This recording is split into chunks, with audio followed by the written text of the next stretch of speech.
When people think about Russia, they usually picture cold weather, Orthodox churches, and Vladimir Putin.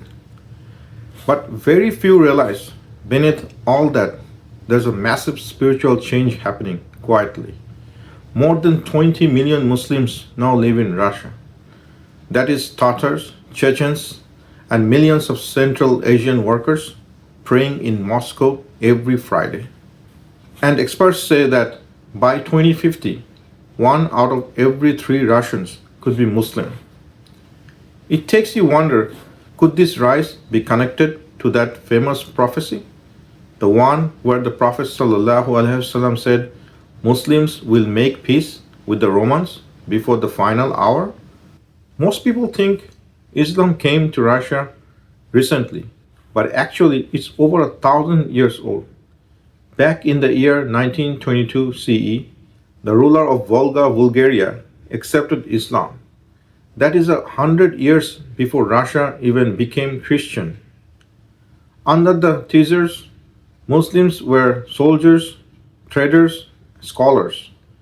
Then came the Soviet era. Mosques destroyed, Qurans banned, Imams imprisoned. Yet Islam survived. And when the Soviet Union collapsed, faith returned almost overnight.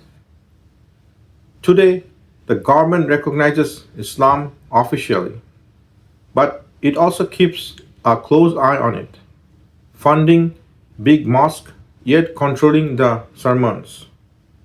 So Islam is accepted but managed. Right now, Muslims are about 15% of Russia's population. In Dagestan and Chechnya, there are nearly 100%. Moscow alone has almost 2 million Muslims, and if we have seen Friday prayer, the streets overflow blocks. Some nationalist voices call this a demographic threat, but research groups like Pew and the Wilson Center say most Muslims in Russia just want peace, family, and work, not politics. Their faith is growing quietly, steadily, and naturally. The Prophet Muhammad once said, "You will make peace with the Romans, and together you will fight an enemy behind you." Earlier scholars said the Romans mean the Byzantine Empire based in Constantinople. But the Byzantines are gone. So who are the Romans now? Some modern scholars think it means the Christian world in general. Others point to Orthodox Christianity, whose biggest power today is Russia. After all, Russia has long called itself the Third Rome. Could that mean the Romans in the Hadith might actually refer to Orthodox Russia? It is an interesting question, isn't it? Look at what's happening today. Russia stands apart from the West, but is growing closer to Muslim countries. It's allied with Syria, trades with Iran, and works with Turkey.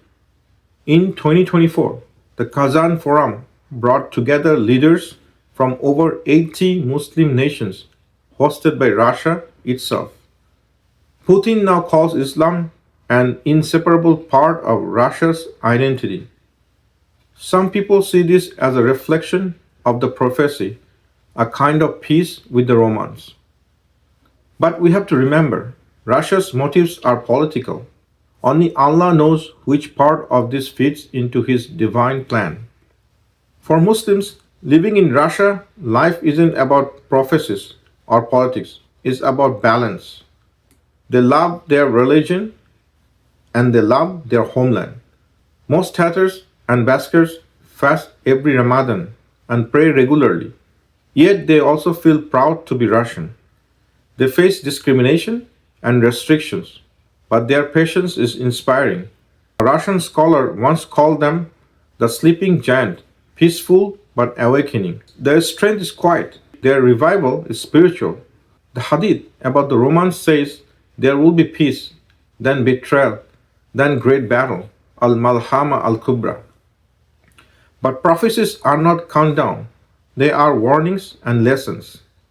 The Quran reminds us, so take heed, O you who have insight. Maybe what we see now is a small glimpse of what's to come, or maybe it's just a test. What really matters is our own readiness, our faith, our unity, and our justice. Across Russia, Islam is rising again. Mosques that were silent for decades are filled with believers. Islamic universities are training young scholars. The Adhan echoes in cities where it was once banned. Whether or not Russia is the Rome mentioned in the Hadith, one thing is clear: the light of Islam is returning to the north, and history is moving exactly as Allah wills. The Quran says, and the end belongs to the righteous. Maybe that alliance between Muslims and the Romans will come in our lifetime, maybe not. But for now, our duty is simple: to hold on to faith, truth, and mercy until the story that began 1400 years ago finally reaches its end. This is the path of mercy. Thanks for watching.